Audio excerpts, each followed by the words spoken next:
नमस्कार, आप देख रहे हैं अपना उत्तर प्रदेश। मैं हूं आपके साथ सचिन चौहान। खबरों की शुरुआत कर लेते हैं बड़ी खबर के साथ।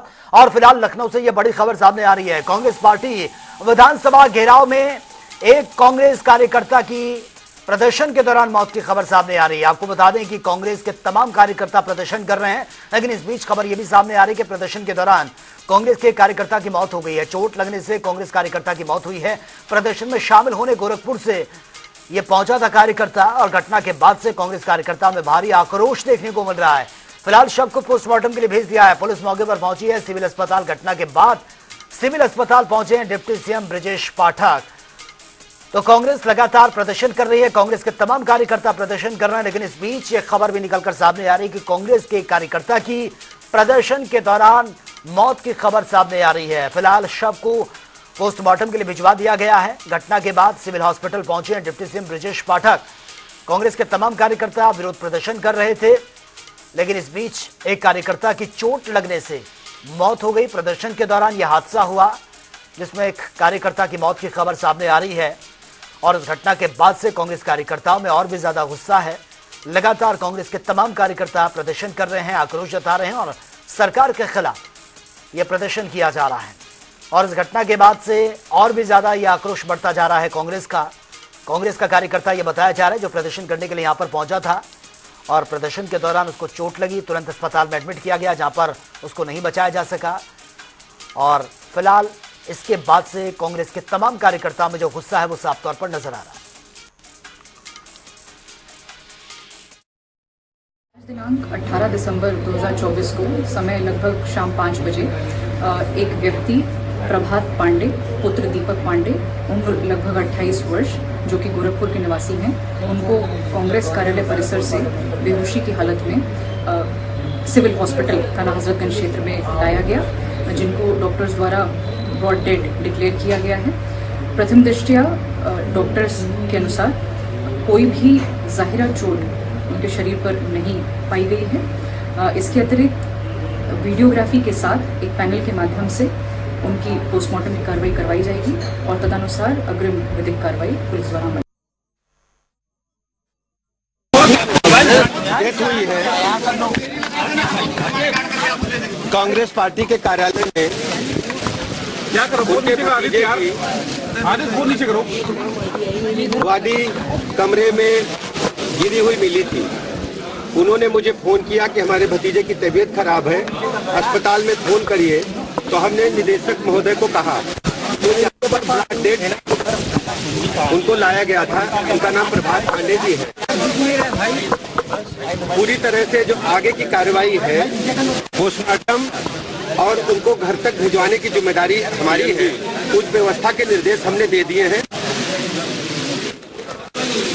मनीष पांडे जी के साथ हमारी पूरी सरकार खड़ी है दुख की घड़ी में, और पीड़ित परिवार को न्याय मिले, ये हमारी जिम्मेदारी है।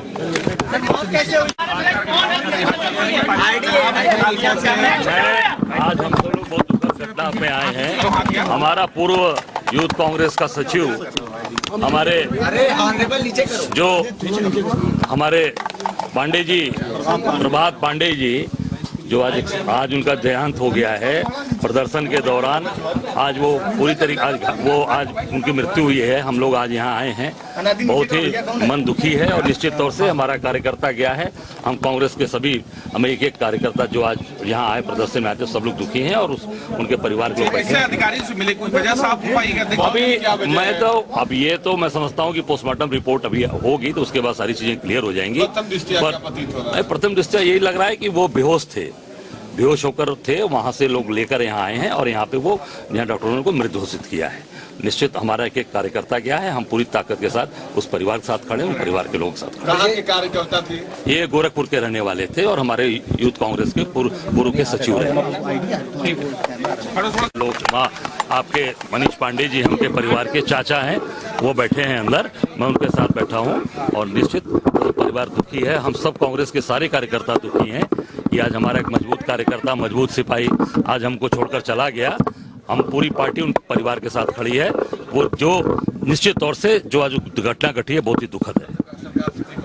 निश्चित तौर से मैं मांग करता हूं कि इसकी निष्पक्ष जांच हो, और उसके निष्पक्ष पोस्टमार्टम, निष्पक्ष जांच हो और निश्चित तौर से उसमें जिस तरीके की जो धरना प्रदर्शन के दौरान आपने देखा, मैं स्वयं बेहोश हो गया था। जिस तरीके से प्रशासन ने आज घसीटा किया है, आज मैं स्वयं बेहोश हो गया था। मैं दवा लिया, पूरा इलेक्ट्रॉल पिया हूं, तब जाकर मुझे होश में आया है। ये पूरी तरीके से जिस आज कांटेदार जो बैरिकेडिंग लगाई गई, कांटेदार, मैं पहले ही से कर रहा था कि ये पूरी कार्यकर्ताओं की हत्या करने की साजिश हो रही है। आप देख सकते हैं कि आज वो घटना, दुर्भाग्यपूर्ण घटना घटी है। मैं समझता हूँ कि साथ निष्पक्ष जांच हो और इसमें प्रभावशाली कार्रवाई हो। बहुत लोगों को चोट आई है, मेरे पैर में चोट आई है, हम खुद बेहोश हो गए थे। कई लोगों के पैर टूटे हैं, कई लोगों के चोटें लगी हैं। सरकार की मंशा पूरी तरीके से हमको प्रताड़ित करने की और हमको परेशान करने की। मैं लगातार कह रहा हूँ कि ये जो आज ये सरकार है, निश्चित हमारे कार्यकर्ताओं की हत्या के लिए पूरी तरीके से तैयारी किया हुआ था।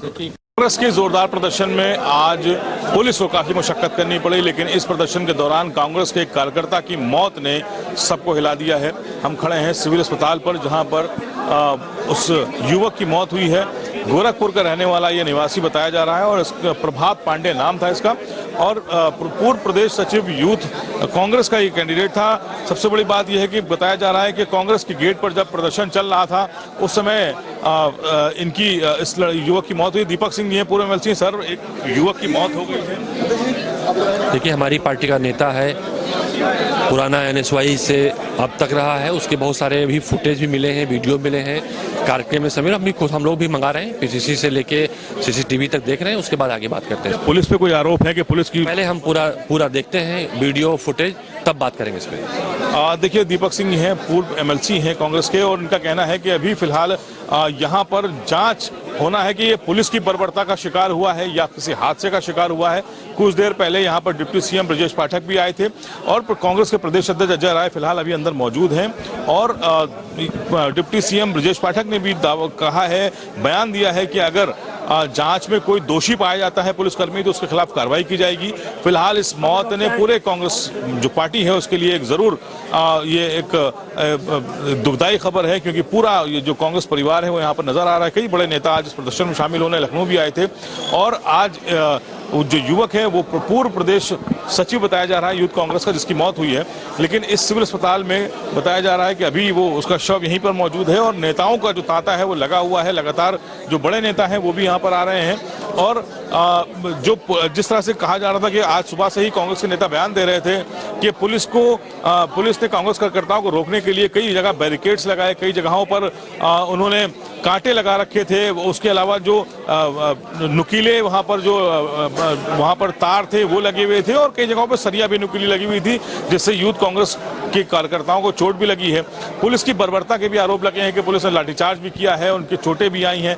फिलहाल अब इस मौत के बाद एक नया जरूर अध्याय खुलेगा, क्योंकि जिस तरह से आज कांग्रेस प्रदर्शन करने निकली थी और उसके बाद एक युवक की मौत अब राजनीति में उछाल जरूर लाएगा। कैमरा पर्सन यास के साथ तौकीर किदवई, जनता टीवी, लखनऊ।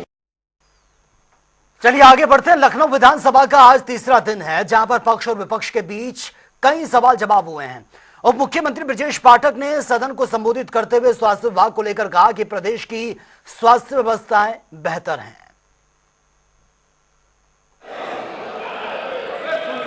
इस संबंध में अवगत कराना है, वर्तमान में प्रदेश में चिकित्सा स्वास्थ्य की सुविधाएं पहले से मुकाबले कहीं अधिक बेहतर हैं। विशेष संचारी रोग नियंत्रण अभियान के अंतर्गत सभी संचारी रोग, डेंगू, मलेरिया, चिकनगुनिया, कालाजार, फाइलेरिया, हैजा एवं दिमागी बुखार में अभूतपूर्व कमी आई है। वर्ष 2017 में एईएस रोगियों की मृत्यु की संख्या में 98% की कमी आई है। वहीं जेईएस रोगियों की मृत्यु की संख्या में 97% कमी आई है। प्रदेश में 21,000 से अधिक आयुष्मान आरोग्य मंदिर स्थापित किए गए हैं, जिनमें 20,000 से अधिक सीएचओ की नियुक्ति की गई है। हम जनता को उनके घर के पास चिकित्सकीय परामर्श, दवाएं, टेलीमेडिसिन की सुविधा उपलब्ध करा रहे हैं। प्रदेश में प्रतिदिन 70,000 से अधिक टेलीमेडिसिन हो रहे हैं, जिसमें प्रदेश देश में दूसरे स्थान पर है। इन आयुष्मान आरोग्य मंदिरों में सीएचओ की उपस्थिति के लिए मॉनिटरिंग की डिजिटल व्यवस्था की गई है। प्रदेश के सभी चिकित्सालयों एवं आयुष्मान आरोग्य मंदिरों में दवाएं उपलब्ध हैं। प्रधानमंत्री आयुष्मान भारत जन आरोग्य योजना के अंतर्गत 5.13 करोड़ लोगों को कार्ड बनाकर के दिए गए हैं। जिसमें उत्तर प्रदेश देश प्रथम स्थान पर है। नहीं, वहां मत खड़े हुए, आप सीट पे चलिए, बात पीछे मत खड़े हुए, पीछे नहीं खड़े हुए, आप बात जा रहे हैं। 89 प्राथमिक स्वास्थ्य केंद्रों पर 13,134 बेड की कैपेसिटी सृजित की जा रही है एवं 586 CSC पर 11,700 बेड की कैपेसिटी सृजित की जा रही है। 41 जिला अस्पतालों पर 1492 बेड की कैपेसिटी सृजित की जा रही है। इस प्रकार कुल 26,346 बेड वर्तमान से अतिरिक्त बढ़ाए जा रहे हैं। अभी चल रहा है, अभी कहाँ वापस आ रहे हो? पूरे प्रदेश में 108 एम्बुलेंस 2200, ये क्या है? 102 एम्बुलेंस 2270 चल रही है। चलिए आगे बढ़ते हैं। सहारनपुर में एक शादी समारोह में पधारे समाजवादी पार्टी राष्ट्रीय अध्यक्ष अखिलेश यादव ने पत्रकारों से बातचीत की है और विपक्ष पर जमकर निशाना भी साधा है। उन्होंने कहा कि वन नेशन वन इलेक्शन देश में लोकतंत्र को कमजोर करने वाला और देश के फेडरल सिस्टम के ये खिलाफ है। One nation one election, one nation one ration, one nation और एक ही इलाज है इनका, वोट। वन नेशन को बचाने का जो रास्ता है, जो इनका तरीका है लोकतंत्र को कमजोर करने का। हमारी रीजनल पार्टियों का अपनी वैल्यू है। रीजनल जो प्रदेश बने थे वो कहीं ना कहीं सूझबूझ के साथ बनाए थे। हमारी आइडेंटिटी है और लोकतंत्र में हमारी आइडेंटिटी बची रहे और लोकतंत्र और मजबूत है, इसलिए फेडरल सिस्टम है। लेकिन ये लोगों की सुनना नहीं चाहते हैं, केवल अपनी सुनाना चाहते हैं। ये संविधान से नहीं, मन विधान से चलना चाहते हैं। ये लोकतंत्र नहीं, एक तंत्र चाहते हैं कि एक तंत्र हो, एक का फैसला हो, वही सब माने। अखिलेश जी, लेकिन दिल्ली का भी सदन नहीं चला, दिल्ली का भी सदन नहीं चला। और वहां भी आप जानते हैं कि सरकार की तरफ से किस तरह की भाषा का इस्तेमाल हुआ। हम आप सब बाबा साहब भीमराव अंबेडकर जी को बहुत सम्मान करते हैं। बाबा साहब भीमराव अंबेडकर जी का योगदान इस देश के संविधान बनाने में और इस देश को एक ऐसा संविधान जिसमें सबको हक और सम्मान मिलता है, वो बाबा साहब भीमराव अंबेडकर जी ने दिया। लेकिन आप देखिए उनके सम्मान में किस तरीके से भाषा का इस्तेमाल हुआ है। ये वही लोग हैं जो संविधान कभी बदलना चाहते थे और लोकतंत्र पे हमला करने के लिए कि हमारा लोकतंत्र कमजोर हो जाए। लोकतंत्र वो है जिसमें हम लोगों की बातों को सुनते हैं, हर इंसान को जोड़ करके लोकतंत्र है। लेकिन ये लोग मन विधान से चलने वाले लोग एक तंत्र पसंद करना चाहते हैं। ये तो हालत दिल्ली की है। और यूपी की हालत जो है, हमारे जो मुख्यमंत्री जी, उनकी भाषा तो ऐसी है कि अगर आप सुने तो आपको भी गुस्सा आ जाएगा। उनकी जो भाषा सदन में है वो शायद डेमोक्रेटिक नहीं है, एक सम्मान की भाषा नहीं लगती है। अगर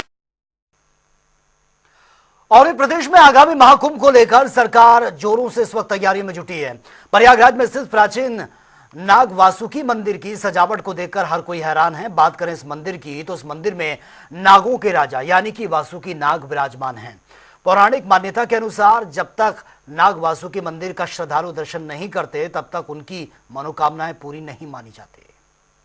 नाग वासुकी मंदिर काफी प्राचीन था और अब योगी सरकार ने महाकुंभ 2025 को देखते हुए इसका 4,15,22,000 रुपए की लागत से विकास कार्य सौंदर्यीकरण कराया है। पूरे मंदिर को लाल पत्थर से सजाया गया है, जिससे पर्यटन को भी बढ़ावा मिल रहा है और श्रद्धालु भी मंदिर का नया रूप देखने पहुंच रहे हैं। ऐसा कहा जाता है कि जब मुगल बादशाह औरंगजेब भारत में मंदिरों को तोड़ रहा था तो अति चर्चित नाग वासुकी मंदिर को खुद तोड़ने पहुंचा था। जैसे ही उसने मूर्ति पर भाला चलाया तो अचानक दूध की धार निकली और चेहरे के ऊपर पड़ने से वो बेहोश हो गया। यह प्राचीन मंदिर है और इसका कई पुराणों में वर्णन आता है। गंगा नदी के किनारे ये मंदिर है, इसीलिए इस मंदिर का ज्यादा महत्व भी है। गंगा जी के साथ शिव जी का संबंध ज्यादा है। यहाँ काल सर्प दोष की पूजा होती है, साथ ही रुद्राभिषेक भी होता है। यहाँ सबकी मनोकामनाएं पूरी होती है। ये बताइए, जो अभी सरकार ने इस मंदिर का कायाकल्प कराया है, कितना इससे फायदा हुआ है, क्या खास है? देखिए, योगी जी ने सभी मंदिरों का जीवन उद्धार कराया, नागवासी का भी जीवन उद्धार कराया। ये शहर के बिल्कुल आखिर में विराजमान, लोगों को आने जाने में असुविधा होती थी, उन्होंने खूब बड़ी सड़क, चौड़ी सड़क बना दी है। देखिए, यहाँ पर ब्रह्मा जी के मानस पुत्रों द्वारा स्थापित मूर्ति है। ये काल सर की पूजा 3 ही स्थान में होती है। प्रथम यहाँ होती है क्योंकि बासुकी जी खुद स्वयं विराजमान है, समुद्र मंथन के बाद इनको स्थापित किया गया था। और दूसरी पूजा उज्जैन में होती है, तीसरी नासिक में होती है। और इनके दर्शन मार्ग से ही जान आने का निर्माण होता है। सावन की नाग पंचमी को दर्शन मार्ग से ही काल सर्प की शांति होती है। फिलहाल यहाँ पर मंदिर का जिस तरह से विकास कार्य कराया उससे हर कोई प्रसन्न है और मंदिर के लोग भी काफी उत्साहित हैं। जिस तरह से श्रद्धालुओं का आना यहाँ पर बढ़ा है। वीडियो जर्नलिस्ट शामू कुशवाहा के साथ कुंभ नगरी से सैयद मोहम्मद आमिर, प्रयागराज। चलिए आगे बढ़ते हैं। संभल हिंसा के बाद पुलिस प्रशासन ने अवैध अतिक्रमण पर नकेल कसना शुरू कर दिया था और इसी के चलते अवैध अतिक्रमण और बिजली चोरी पर बुलडोजर भी चलाया जा रहा था। लेकिन इसी कड़ी में वहां पर 46 साल पुराना मंदिर बंद पड़ा ये मिला है, जिसके बाद मौजूद पुलिस प्रशासन ने उस बंद मंदिर को खुलवाया तो वो शिव का मंदिर था और अब इस मंदिर का नाम भी रख दिया गया है। मंदिर के बाहर लिखा गया है प्राचीन संबलेश्वर महादेव। संभल हिंसा के बाद वहां पुलिस प्रशासन द्वारा अवैध अतिक्रमण पर नकेल कसी जा रही है। अवैध अतिक्रमण और बिजली चोरी पर बुलडोजर चलाया जा रहा था। इसी कड़ी में वहां 46 साल पुराना मंदिर बंद पड़ा मिला, जिसके बाद वहां मौजूद पुलिस प्रशासन ने उस बंद पड़े शिव मंदिर को खुलवाया, जिसमें भगवान हनुमान की मूर्ति भी पाई गई। वहीं अब इस मंदिर का नाम भी रखा गया है। मंदिर के बाहर लिखा गया है प्राचीन संबलेश्वर महादेव। इस मंदिर के प्रांगण में संभल के डीएम भी पहुंचे थे। उन्होंने यहां कहा कि हमारी फोर्स यहां मौजूद है और कुएं पर अतिक्रमण को लेकर उन्होंने क्या कुछ कहा, सुनिए। सुरक्षा आप देखिए, ऊपर सीसीटीवी लगा दिया, एंट्री एग्जिट पॉइंट के ऊपर भी सीसीटीवी लगा रहे हैं हम और अभी तो परमानेंट फोर्स भी तैनात है यहाँ पे। पुजारी जी पूजा भी कर रहे हैं। सर, आपने बताया था कि अभी तालाब के लिए भी हम कोशिश कर रहे हैं कि लगातार जो तीर्थ हैं और जो कूप हैं उनकी भी सुरक्षा करनी है, तो उनको कैसे खोज करके उन पर कार्रवाई होगी? देखिए, जो तालाब है वो पब्लिक प्रॉपर्टी है, वो नेचुरल रिसोर्सेज हैं हमारे और नेचुरल वाटर बॉडी है और माननीय सर्वोच्च न्यायालय भी कहते हैं कि उनकी सुरक्षा बहुत जरूरी है। तो जिन्होंने अतिक्रमण किया है उनको नोटिस दे करके 100% उनको एनक्रोचमेंट फ्री कराएंगे। सर, एमपी को भी नोटिस जारी किया है? वो तो एक सतत प्रक्रिया है हमारी, जिसके अंदर जो भी अवैध निर्माण करता है उसको नोटिस जारी होता है और ड्यू प्रोसेस फॉलो करके उस पर अर्थदंड या सील करने का या ध्वस्तीकरण की कार्रवाई की जाती है। सर, बिजली की बात करें तो कितना अब तक फिर से रिन्यू लिया गया है, क्या कर रहे हैं? अभी तक हमने लगभग 5 करोड़ का असेसमेंट बनाया था और कल केवल 1.25 करोड़ का जो असेसमेंट हमने बनाया है। सर, लगातार केबल भी चेंज हो रही है या क्या कर रहे हैं? आर्मर्ड केबल लगा रहे हैं हम। प्रयास करेंगे आर्मर्ड केबल 100% सैचुरेट कर दें संभल को, ताकि किसी प्रकार की कोई चोरी न हो।